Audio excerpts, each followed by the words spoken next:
Catherine, what would be your recommendations to someone afraid to begin to overcome agoraphobia? Well, I want to just say just do it, but I know that that is way easier said than done, and that's not how it works. So even though I want to say just do it, that's not the answer. That is part of it, because you do have to have, I guess, the initiative to be able to be like, okay, I'm just going to do this, and it doesn't matter how I feel or what I'm going to feel. But when those physical sensations are there, that's not how it works. So I would say that my diet changes and supplement changes that I did first really stepped up the game, because the physical sensations started to go away. And once the physical sensations were going away, it was much easier to just be like, okay, I'm just going to do this. I'm just going to, I'm not saying that I still don't have issues and that I don't have thought patterns and that I don't have safety behaviors, because I do. And they still go through my head, and they are still, part of my life. But the everyday is getting a little easier. So I would just say, to start beginning, you need to begin. So whatever that looks like for you. For me, I definitely started with the diets and supplements and the mindset, starting to focus on meditation and yoga and practices with my mind and mindset would be where I started. Thanks for the question. How has all your family supported you in this journey? Well, my family has been super supportive. And I do mean my immediate family, because I'm sure, like you with agoraphobia, you're not sharing the fact that you have agoraphobia with too many people. So I didn't share for a long time. Most people didn't know that I had agoraphobia in my family or friends or anything. And the only people that did know was my immediate family and the people that supported me. So that would be like my parents, Derek, mostly that is still mostly my support system. So they have been greatly supportive. Obviously, because you need people to help you with the everyday tasks in the moments that you can't do something. So, if you aren't doing your groceries online, you need somebody to help you, or they're picking them up or something like that. I'm not really sure. They were always able to phone or talk to in moments. And other than that, the support has been there. They have definitely been there the whole time, and encouraged me to make changes when I was ready to make changes, and still do today.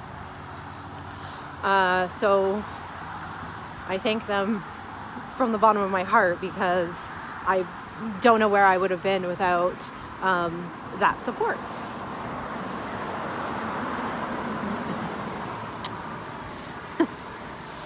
Thanks for the question. Catherine, do you have children or pets that could help you through this journey? I have 2 stepchildren. They are not really aware of my issues, because they live far away, and they do not reside with us, obviously. And I have 2 cats, Gunner and Ammo. Do they help me on this journey? I'm not really sure that they help me, but they definitely ground you a little bit in the tough times. They're definitely companionship, and I love them. So that is all of the pets that we have at this time. Thanks for the question. The next question is, what supplements do I take and what dietary changes have I made? Good question. So I am following medical medium, which I've said over and over again. And that is basically a vegan diet. It's a clean vegan diet. So we don't eat grains mostly. There's a couple of okay ones, or sometimes ones like rice, but we don't eat gluten, we don't eat refined sugar, we don't eat any artificial sweeteners or colors or anything like that. Everything is basically homemade and fresh, so fresh fruits, fresh vegetables. There's no fruits or vegetables that you can't eat.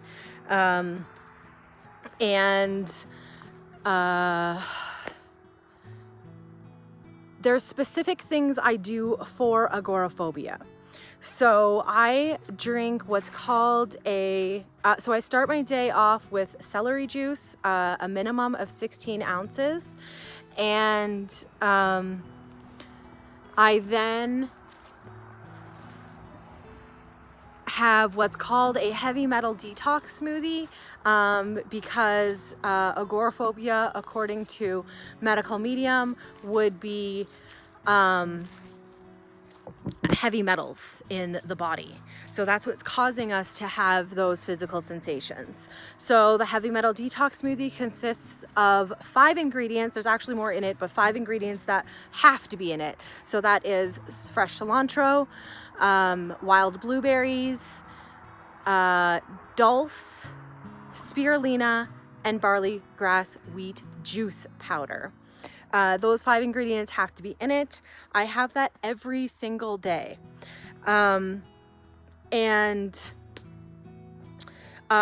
Cherries are very good for phobias, which agoraphobia is a phobia, and try to keep your fats somewhat low. So you're only getting those derived from natural things. So the fats that I have mostly are, I have a little bit of coconut oil here and there, and avocado, olives, that kind of stuff, is where I get most of my fats from, but I do try to keep it somewhat low. And I go through this up and down. I eat tons of potatoes. Potatoes are very good for anxiety, and they're very good for grounding you. Tons of honey, which isn't vegan, I know, but tons of maple syrup, things like that. We're trying to keep our glucose levels up. That's very, very important.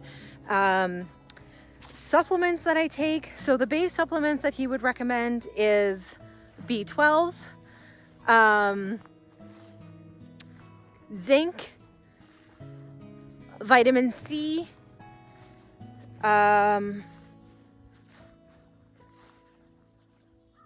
think those are the main ones that you want to start with. Those are the ones where you're like, okay, these need to be part of my life. Now, I personally can't afford all of the supplements that they recommend and that he suggests. I can't. So I don't. Is there some that I would like to try in the future? Definitely. And when my financial circumstances change, hopefully I will be able to make those kinds of changes. But those are basically the supplements that I started with and the supplements that I still take today. You're high dosing some of them. Zinc and vitamin C are definitely high dosed. I think that's pretty much the main ones. And everybody is different. I cannot stress this enough.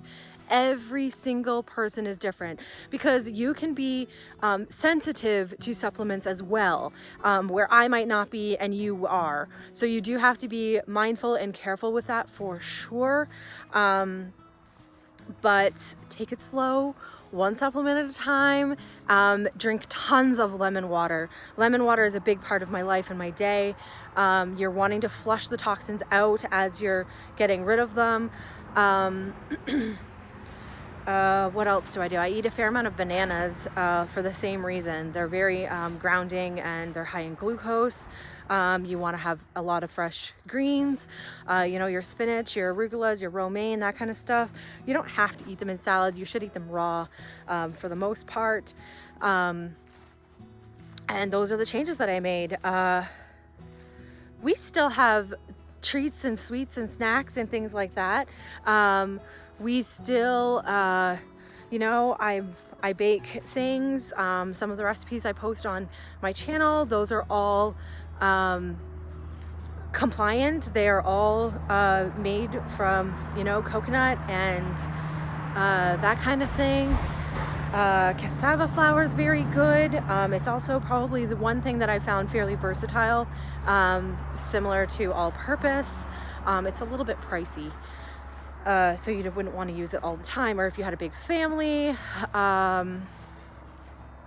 Those are pretty much all of the supplements I take, and those are the diet changes, and I stick with it. I don't veer too far off the course. If I do, it's usually something like rice. So specifically for me, rice isn't necessarily something that I should eat because I have strep. I don't have active strep, but I have it inside of my my body. So that's the answer to that.